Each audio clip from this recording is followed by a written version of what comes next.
Trágame tierra. Resurge video, revive video, yo lo revivo, donde Ciro Gómez Leiva entregado al servicio del presidente en turno, del presidente de ese entonces, Enrique Peña Nieto. Video 2016, hace 9 años.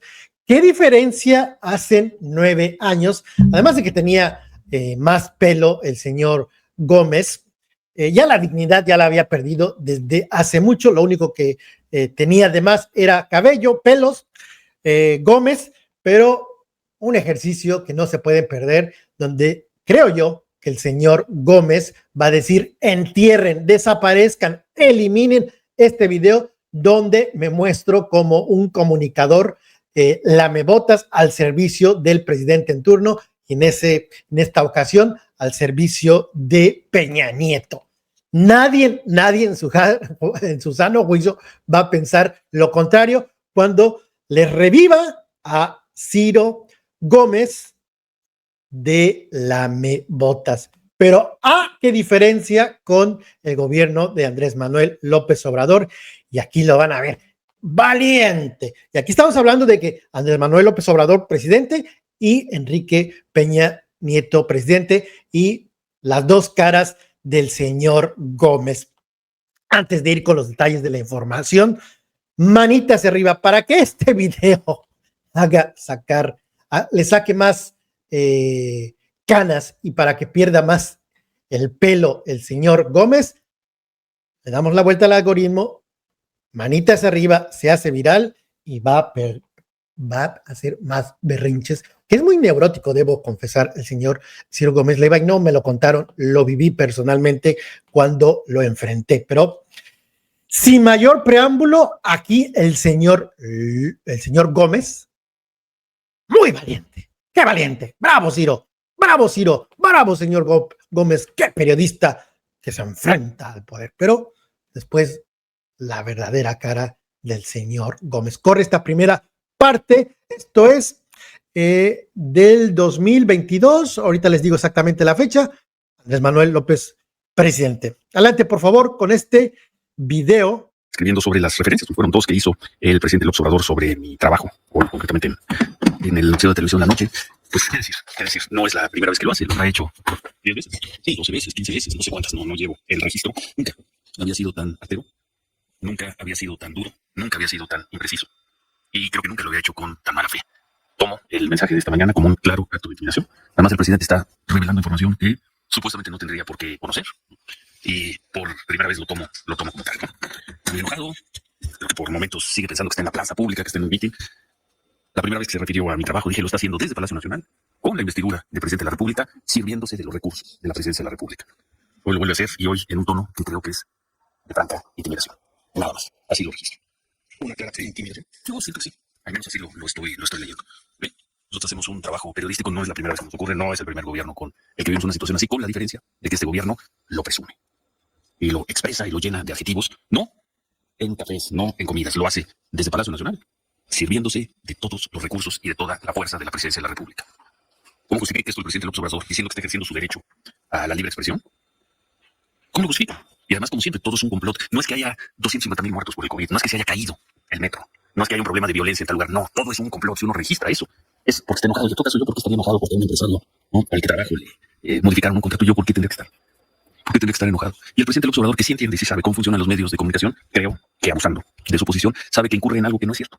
La fecha exacta, mayo del 2021, ahí muy valiente, confrontando a la presidencia del entonces presidente Andrés Manuel López Obrador. Trágame tierra, porque van a ver a Ciro Gómez Leiva, al señor Gómez, perdón, en unos minutos más.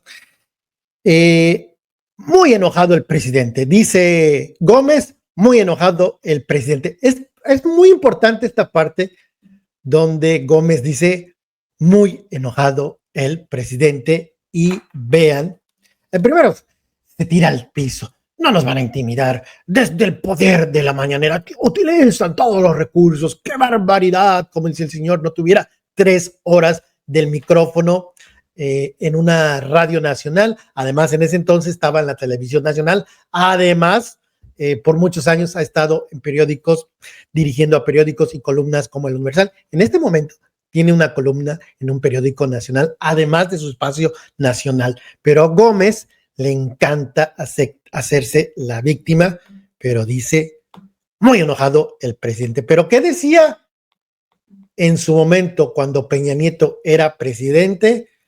Pues cómo veía Ciro Gómez al poder. El presidente Peña se encontraba de muy buen humor. ¿Quién escribió esto? El señor Gómez. Ahí está, 27 de junio del 2016, y ahí lo acompañaba con una cartón o animación para su columna. Peña Nieto, muy tranquilo, muy relajado.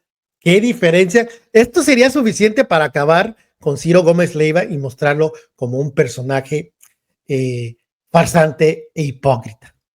Pero aquí se hunde más, o lo hundo más, una vez más, al cliente de la casa, el señor Gómez. Pero qué bonito es aquí el señor Gómez. El presidente Peña se encontraba de muy buen humor. ¿Y qué decía de el entonces presidente Andrés Manuel López Obrador?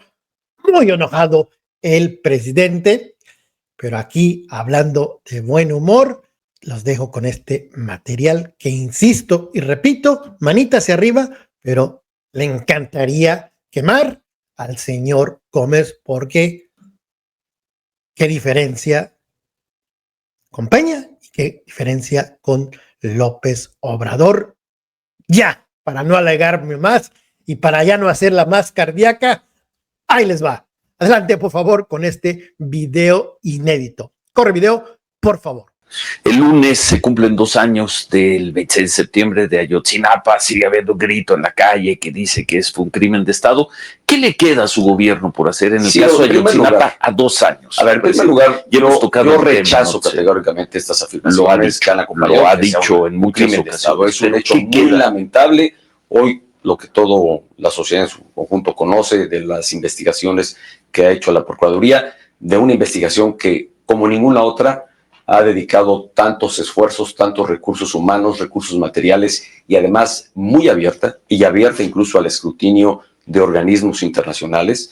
Es decir, no tenemos nada que ocultar, nada que tener preocupación, más bien ahí está la investigación, abierta, sujeta a este escrutinio, pero no perdiendo de vista algo muy importante. La autoridad responsable de hacer la investigación y única autoridad para tal propósito es la Procuraduría General de la República.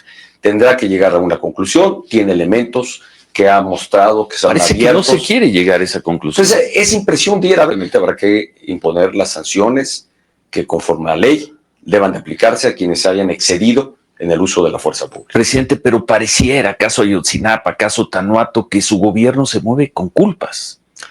Parece que se mueve con culpas. Yo creo que tú eres voz de lo que algunos apuntan en extremo, y creo como si ustedes los hubieran matado, presidente, como si ustedes los hubieran matado. No creo que tú apuntas lo que yo lamento sea un señalamiento de varios, y creo que además algunos ocupan de exacerbar justamente estos señalamientos. El gobierno está francamente y muy comprometido en el tema de respeto a los derechos humanos y de combatir al crimen organizado con toda la fuerza del Estado. Y eso es lo que hemos hecho. Reconocer que en algunas de estas actuaciones puede llegar a haber excesos, habrá que acreditarlo. Por eso nunca he estado, más bien siempre he estado en favor de aceptar las recomendaciones de los derechos humanos para instruir las investigaciones correspondientes. Pero en todos hechos, en todos estos, Tanuato, Apatzingán, Tlatlaya, sí, hay una constante en todos estos eventos: presencia del crimen organizado.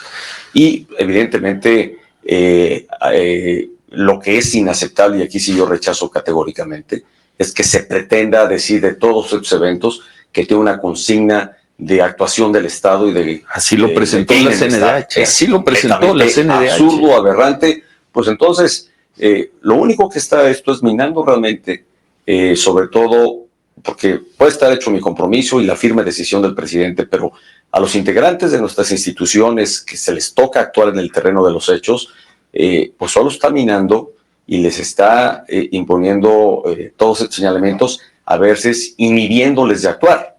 Echamos un paso atrás porque pues qué incentivo puede tener un elemento que está actuando contra el crimen organizado si al final de cuentas resulta que el que va a cumplir y hacer cumplir la ley termina siendo culpado de violarla. La CNDH presentó a la Policía Federal como un pelotón de aniquilamiento en el caso Tanuato, y el jefe de la Policía Federal, el comisionado, se fue defenestrado, casi humillado del cargo. Enrique Galindo. Desde hace hay una razón de haber removido a Enrique Galindo. Precisamente para dar espacio a una investigación completamente objetiva e imparcial. Y creo que la mejor manera de garantizar a lo que no puedo ser tampoco ajeno es dar seguimiento a las observaciones hechas por la Comisión Nacional de los Derechos Humanos. Pero esto tendrá que hacerse la investigación, de haber responsables, actuar contra ellos si es que hubo excesos de parte de algunos de los elementos. Pero te repito, la constante en todos estos hechos muy lamentables es la presencia del crimen organizado.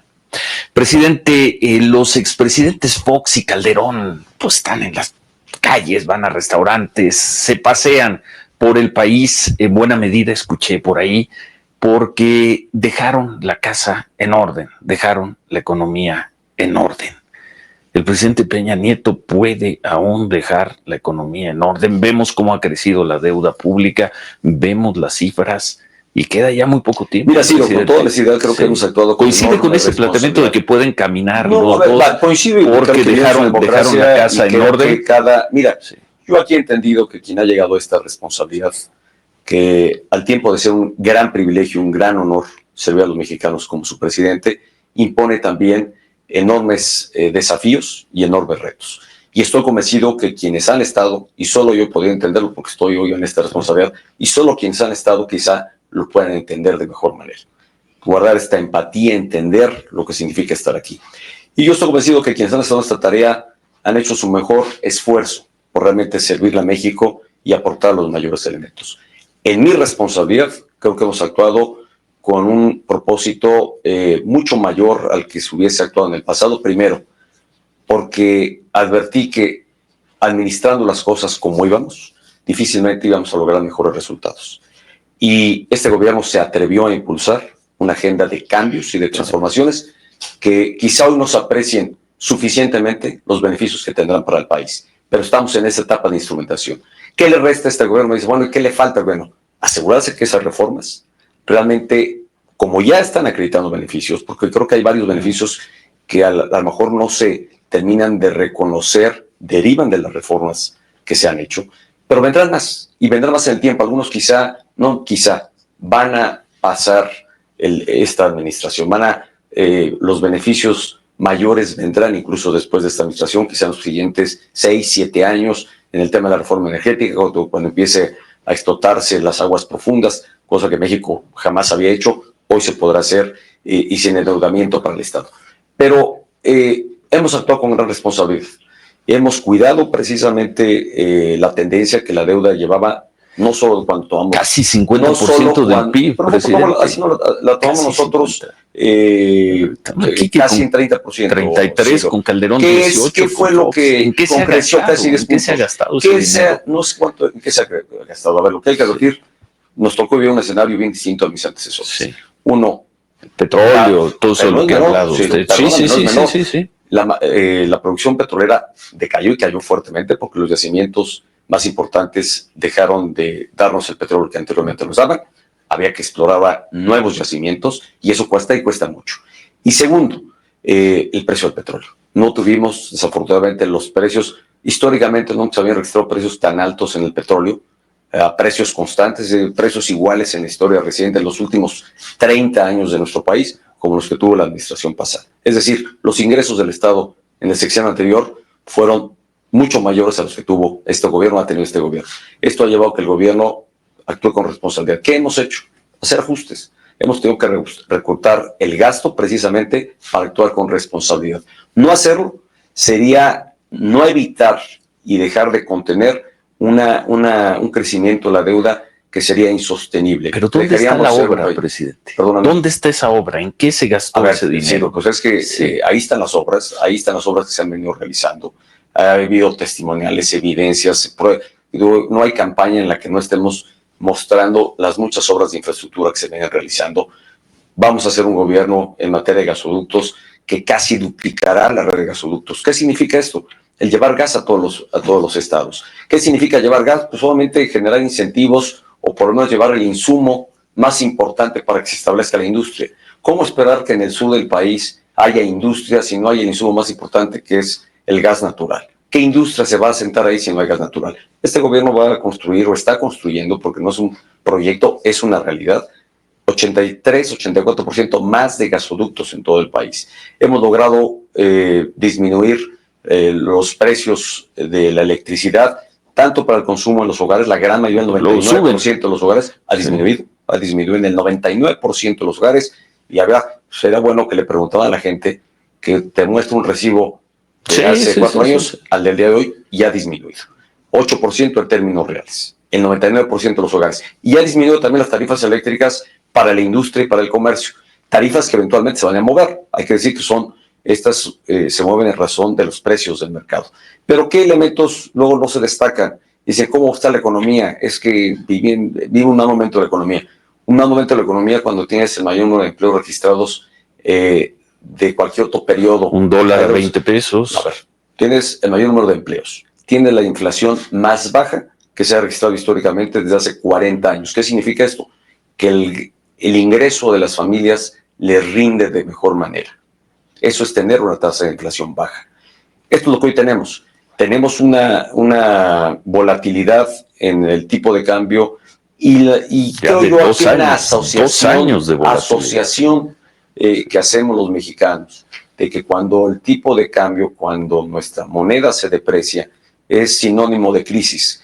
Cuando tenemos empleo, cuando tenemos crecimiento económico en un mundo que no está creciendo, cuando tienes baja inflación, pues evidentemente esto no puede asociarse a una crisis económica. Tenemos un tipo de cambio flexible, es decir, el gobierno deja de intervenir para mantener un tipo de cambio fijo, y hoy es el Banco de México, en coordinación con la Secretaría de Hacienda, Banco de México, órgano autónomo, que respondiendo a criterios técnicos ajusta o interviene para evitar que el tipo de cambio llegue a irse a condiciones insostenibles. Algo más que decir. ¿No le inquieta, presidente? Me inquieta, y espero que el Banco de México actúe con responsabilidad y adopte medidas para al punto de condición. ¿Cuál es el riesgo de que el tipo de cambio se vaya? El impacto que tiene la inflación. Sí.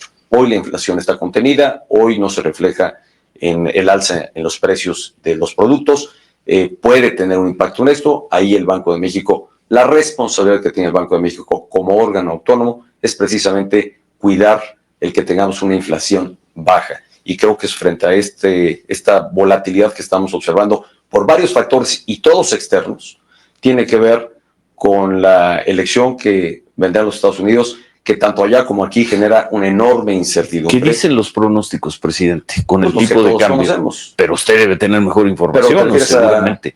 Hay una relación directa, hay una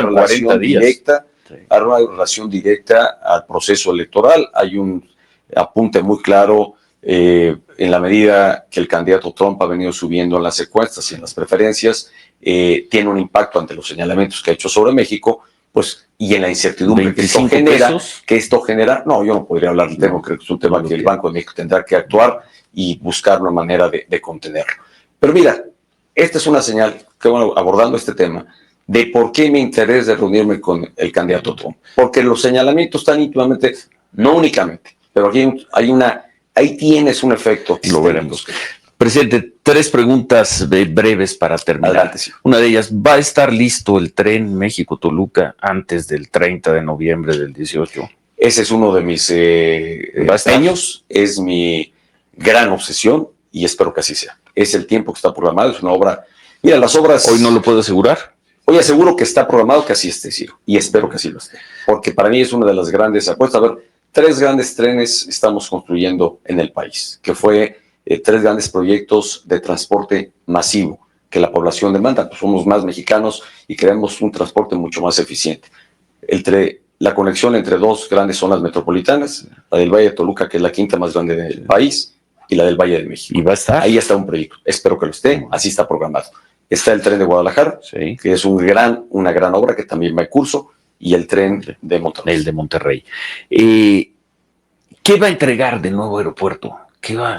A ver, yo lo señalé. A ver, hay zanjas, que cuando usted entregue el gobierno el 1 de diciembre, ¿qué va a haber del nuevo aeropuerto? Va a estar al menos listo. La obra no estará concluida y lo señalé desde que decidimos. Se ha hablado. Y quizá por eso nadie se había tomado el atrevimiento de decir, bueno, es una obra de ingeniería muy compleja, porque está en un terreno pantanoso, como lo estuvo el actual aeropuerto, que pocos saben. Hoy donde está el aeropuerto de la Ciudad de México, que por cierto está saturado y ya muy rebasado en la capacidad de operación, y eso limita también el crecimiento como nación, es el lugar más importante de conectividad, la capital del país con el resto de quienes vienen de fuera, y está saturado, muy saturado, está rebasado por mucho en su capacidad. Fue un aeropuerto que estuvo hace más de 50 años, 60 años, en terrenos muy similares a donde se está construyendo hoy el actual aeropuerto. Pero la obra constructiva toma tiempo. Yo espero que estén construidas las dos pistas que son las que están proyectadas, la torre de control, el cascarón de lo que será la obra civil. Torre de control y cascarón. A ver, pues obviamente no estará terminada. Yo apunté que cuando decidimos emprender el proyecto, es una obra, como todos los aeropuertos del mundo, toma del orden de 8 años llevarla a cabo. Esta está proyectada para que se concluya. Pero dos pistas, torre de control y cascarón. Y el cascarón de lo que será la terminal aérea del nuevo aeropuerto. Finalmente, el presidente Obama habla de populismo, el presidente Peña Nieto habla de populismo. ¿Qué tanto le inquieta la eventualidad de que Andrés Manuel López Obrador gane en el 2018? Sí, yo soy respetuoso de la decisión que toman los mexicanos sobre quienes se presenten a la elección. Y apunto lo que me pareciera que la historia se repite. El tema del populismo ha acompañado a distintas partes del mundo en otras etapas de su historia. Y mi preocupación es al advertir hoy el gran desgaste de las instituciones, y por ello me refiero a los gobiernos, a los partidos políticos. Este desgaste siempre ha dado lugar, ya ha ocurrido en el pasado, a que haya un terreno fértil para recoger y aceptar a veces posiciones que francamente suelen ser muy simplistas, suelen plantear soluciones muy fáciles, pueden estar comprometiendo realmente el que México siga en una ruta de viabilidad y de crecimiento de forma sostenida y de manera responsable. Cuando hemos tenido, en México vivimos también escenarios de haberse adoptado políticas de corte populista. ¿Con el PRI? Con el PRI, donde vimos a un crecimiento del aparato burocrático del Estado, donde vimos prácticamente programas sociales donde se fue mucho dinero y que no dejaron absolutamente nada ni combatieron la pobreza. Lo único que dejó el saldo de todas esas acciones fue un sobreendeudamiento del país. Pero las crisis económicas que después vivimos en los años 80, eso fue lo que dejó, ese fue el saldo. Por eso mi preocupación y esta advertencia. Y creo que el presidente Obama la recoge por igual, y creo que yo que he platicado con varios presidentes, la recogen exactamente por igual. Hoy se espera que las respuestas y los resultados de los gobiernos sean casi inmediatas. Y eso a veces es francamente imposible de hacerlo.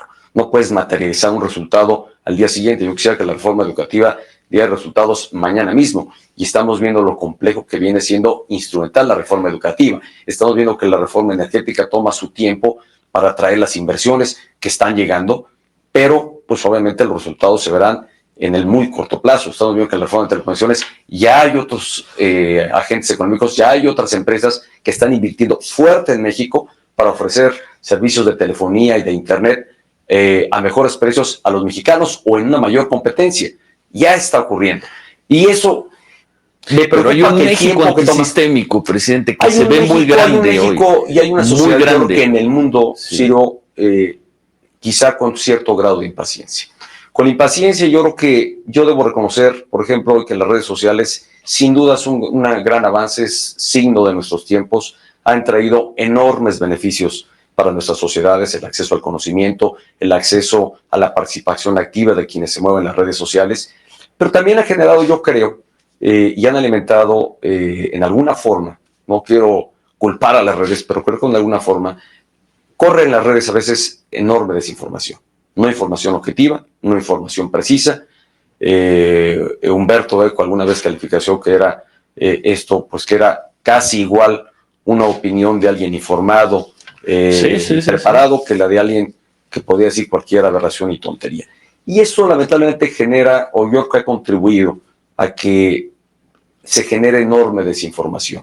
Y hay una resistencia, rechazo a aceptar la realidad y las verdades. O sea, los hechos reales, a ver, estos de resultados, ahí están las obras, ahí están los proyectos, ahí están los avances, ahí están los números. ¿El México sistémico es hoy más grande que el antisistémico? Yo no calificaré de sistémico y antisistémico, Cira, no estoy convencido de que esta sea la división que tengamos en México. Yo creo más bien una sociedad que espera resultados, que es impaciente, es más informada, con mayor exigencia, qué bueno que lo sea. Por eso señalaba yo en mi discurso en Naciones Unidas, creo que la solución a esta crisis de la democracia es la democracia misma. Es decir, abrir espacios de mayor participación y de debate de las ideas. Lo que hoy tenemos que hacer es contrastar ideas y poner números, cifras, resultados y proyectos y por qué sostener esta política frente a la otra, por qué esta política va a dar mejores resultados, qué es lo responsable hacer. No hacer eso se queda un terreno fértil realmente para que quepan estas posiciones demagógicas que creen que todo lo pueden resolver como si fuera una varita mágica, simples, muy simplistas, y que eso verdaderamente pueda trastocar y alterar la ruta que México ha construido, no solo en esta administración.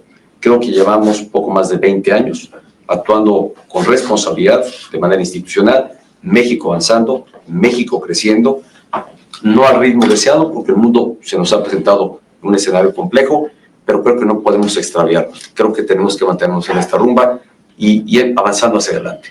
Y desviarnos de eso puede ser costoso para los mexicanos. Lo veremos. Muchas gracias, presidente. Hace 3 meses tuve oportunidad de platicar con usted, se veía de muy buen humor. Y sigo de muy buen humor. Se ve de buen humor. Le gritan cosas horribles allá afuera, presidente. Pues sí, pues se me ha hecho yo creo que la piel más gruesa, eso sí. Se me ha vuelto más gruesa porque no puedo reaccionar de igual manera. Asumo lo que esto representa, el tamaño de la responsabilidad, el desafío de los tiempos que vivimos y actúo bajo las convicciones de que lo que haga está para servir a México, para que México le vaya bien, para que todo lo que estamos haciendo y se ha hecho sea para bien de la sociedad mexicana. Esa es mi convicción. Si no hubiese desviado, hubiera reparado, hubiera cambiado, estoy convencido que lo que estamos haciendo es lo correcto y es para bien de México. Entre las muchas cosas que se escribieron después de la visita de Donald Trump, se hablaba de un presidente muy deprimido. No, a ver, muy deprimido, no afligido, muy deprimido. No, a ver, evidentemente, y quizá una fue de las ponderaciones no bien hechas, era la reacción social que íbamos a tener tan exaltada ante la presencia de Trump, ante lo que, debo decir, fue mi propósito, que es tener un puente de diálogo y de entendimiento con quien potencialmente puede convertirse en presidente de los Estados Unidos. Y que era claro, ahora importante que supiera qué papel juega México con los Estados Unidos en distintos ámbitos. Ese fue mi propósito, sigue siendo mi interés y veremos qué ocurre el próximo 8 de noviembre. Ya no falta mucho. Gracias, presidente. Sí, muchas gracias por esta oportunidad. Es un gusto estar en tu programa. Gracias. Muchas gracias. Y Gómez, sin gestos, sin muecas, sin muinas, sin sarcasmo, sigue habiendo grito en la calle que fue crimen de Estado, señor presidente. Pareciera su gobierno se mueve con culpa. Pareciera que su gobierno se mueve con culpa. ¿Qué significa que su gobierno se mueve con culpa? Exculpándolo de Ayotzinapa y de otros crímenes de Estado. Pareciera que ustedes fueron los asesinos. Lo exculpa. ¿Qué material tan importante y tan valioso que, insisto, lo va a querer quemar el señor Gómez, exculpando al presidente en turno, haciendo, no, usted no es responsable, no se sientan culpables, no se muevan con culpa. La casa en orden les dejó el señor Fox y el señor Calderón, de acuerdo a Gómez. El sexenio donde se disparó en serio, donde los homicidios se duplicaron, se triplicaron, donde creció exponencialmente los homicidios, fue el sexenio de su otro amigo, Felipe Calderón Hinojosa. Pero dice Gómez, le dejaron la casa en orden Fox y el señor Calderón. Vaya análisis. Vaya entrevista tan incómoda para Peña Nieto. La deuda le da un lleguecito y las obras no le da seguimiento, no le dice, a ver, ¿qué obras? La deuda, nada. Ahí lo deja que se explaye, muy correcto, muy bien portado Gómez. No lo contradice, no hace muecas, no puja, no se ríe, absolutamente nada. Inclusive, dice ahí Peña Nieto, presidente en ese momento, la electricidad ha bajado. Ciro Gómez Leiva le dice algo lo contrario, lo contradice, a ver las pruebas, nada. Nada que agregar de Peña Nieto. ¿Qué puede uno decir de Peña Nieto? Ya está en el basurero de la historia, pero Gómez sigue vigente, obviamente ya sin tanto pelo, con menos pelo, ya sin tanto poder, sigue en medios públicos, perdón, en medios privados, en corporaciones muy importantes como Radio Fórmula y el grupo Excelsior. Y hace no mucho entrevistó Gómez a Peña Nieto. Gómez, su exilio, autoexilio allá en España, donde no se sabe dónde vive, se sabe que se va a esconder ahí. ¿Dónde sabrá Dios? Dice que en Madrid. Y entrevistó hace no mucho a Peña Nieto, también de su escondite en Ibiza, donde también, si escucharon, Fox y Calderón pueden salir a la calle. Pueden salir a la calle. Pueden salir a la calle en este momento, Fox y Calderón. ¿Estarán en México radicando Gómez? Gómez obviamente no está, o de medio tiempo, o de un cuarto de tiempo. El mayor tiempo Gómez lo pasa en el autoexilio. Pero qué suave la severidad, lo educado, ahí sí le salió a Ciro Gómez. Ahí sí tenía modales. Sí tenía modales, sí era muy correcto, no interrumpía, nada. Y lo importante es que ahí, a confesión de propio Gómez, lo vi hace 3 meses de buen humor, señor. No, nada más le faltó decir, lo vi de muy buen humor, señor licenciado, señor presidente. Le gritan cosas horribles en la calle, señor presidente. Vaya contraste de personaje, una dualidad, teniendo a Peña Nieto ahí frente a él, modosito, bien portadito, se ve más bonito Gómez. Llegó López Obrador y los modales, lo mustio, se le quitó al señor Gómez y ahí gritoneaba. Está de mal humor el presidente, no se intimida, no se echa todo el aparato del gobierno y no me hago la víctima cuando se hacía la víctima. Pero qué ejercicio, valió la pena ver a este señor arrastrándose, besándole la mano, las patas a la caricatura de presidente que teníamos en ese entonces de nombre Peña Nieto. Vaya